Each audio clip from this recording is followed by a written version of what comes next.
بسم الله الرحمن الرحيم. الحمد لله رب العالمين، والصلاة والسلام على حبيبنا وسيدنا محمد صلى الله عليه وعلى آله وصحبه وسلم أجمعين.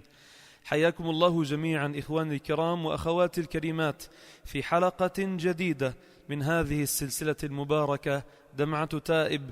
أسأل الله جل جلاله العلي العظيم القدير أن يوفقني وإياكم لتوبة صادقة في هذا الشهر المبارك، إنه ولي ذلك والقادر عليه.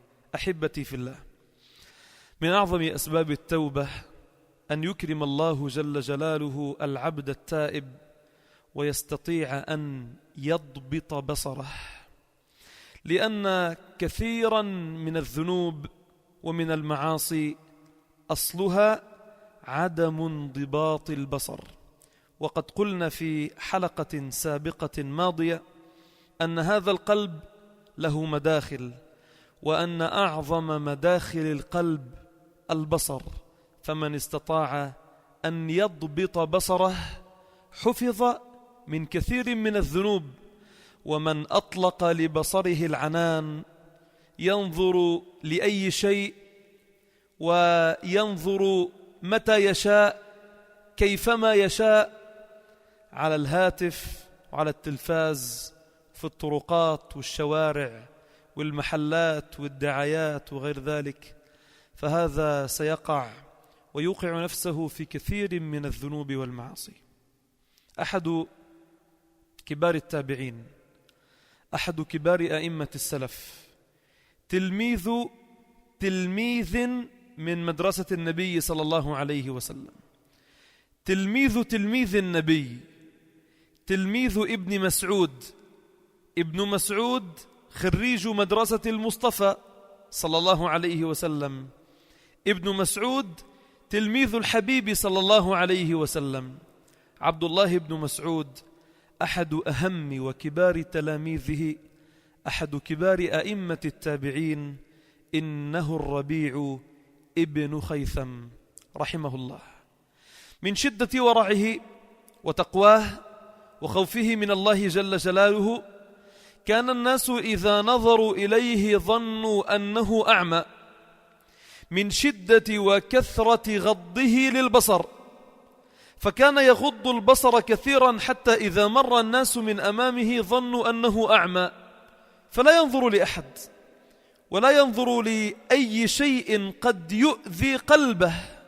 لسان حاله كما قال الله جل جلاله في القرآن الكريم بعد أعوذ بالله من الشيطان الرجيم: ولا تمدن عينيك إلى ما متعنا به أزواجا منهم زهرة الحياة الدنيا لنفتنهم فيه ورزق ربك خير وأبقى.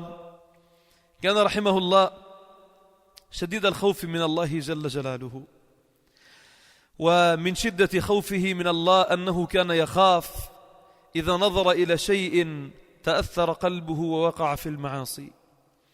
من شدة خوفه من الله وورعه هذه الحالة التي كان فيها الربيع رحمه الله لم تعجب كثيرا من الناس، كمثل هذه الأيام بل في كل زمان إلى قيام الساعة. الصراع بين الحق والباطل قائم، ولا يزال الباطل حريصا على ضلال الحق. ود الذين كفروا لو تميلون كما هم يميلون، كما أهل الباطل في ضلال وبعد. يتمنى كل واحد من أهل الباطل أن ينظر إلى أهل الحق فيميلون كما مالوا، فتضلون كما ضلوا. فاجتمع أهل الضلال في ذلك الزمان وقالوا: شو هذا الربيع؟ ما حاله؟ هذا الربيع إيمان وتقوى ولا أحد يستطيع أن يضله، نريد أن نضله، ننفق الأموال كما قال الله جل جلاله: في القرآن الكريم بعد أعوذ بالله من الشيطان الرجيم: إن الذين كفروا ينفقون أموالهم لماذا؟ قال: ليصدوا عن سبيل الله.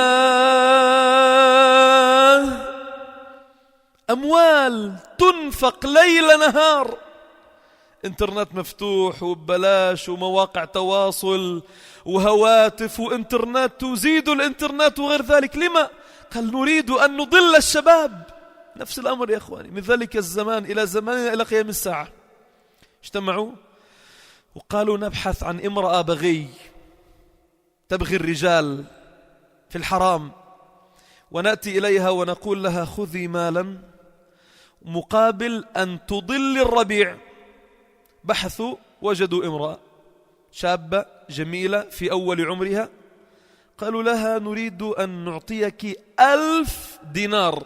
دينار يا أخواني من ذهب، قطعة نقدية من ذهب، 1000 دينار مقابل أن يقع الربيع بالحرام بقبلة، ما بدنا كتير بس قبلة. فقالت: بل أكثر من ذلك، أنا أعدكم أنه سيقع بأكثر من ذلك.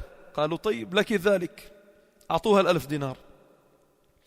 فذهبت إليه وقد خلا مع ربه جل جلاله يناجيه ويدعوه، فوقفت بين يديه وعرضت نفسها عليه، فعندما نظر إليها نظر إلى الأرض وبكى وقال: يا أمة الله، أتأذنين لي أن أكلمك بكلمات؟ قالت: لك ذلك. قال: يا أمة الله، كيف بك إذا جاء ملك الموت وقبض الروح؟ وكيف بك إذا غسلوك ووضعوك في التراب وغطوك وحدك؟ كيف بك إذا جاء منكر ونكير يسألانك؟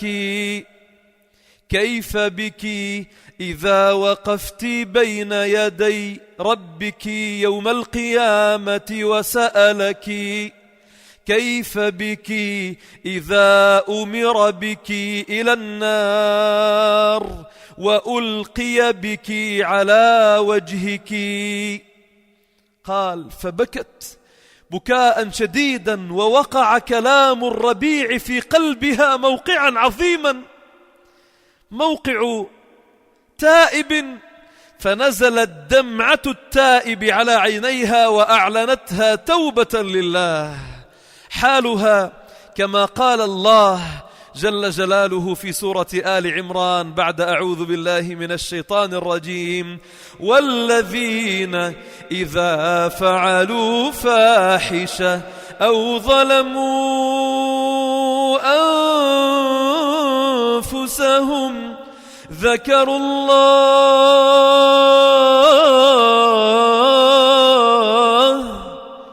كلمات الربيع ذكرتها بالله. قال جل جلاله: ذكروا الله فاستغفروا لذنوبهم ومن يغفر الذنوب إلا الله، ومن يغفر الذنوب إلا الله، ولم يصروا على ما فعلوا وهم يعلمون. قال: فتابت إلى ربها جل جلاله توبة نصوح، فكانوا يقولون: أرسلناها لتفسد لنا الربيع فأفسدها الربيع علينا. أسأل الله جل جلاله أن يتوب علينا وعليكم في هذا الشهر المبارك، إنه ولي ذلك والقادر عليه. والسلام عليكم ورحمة الله وبركاته.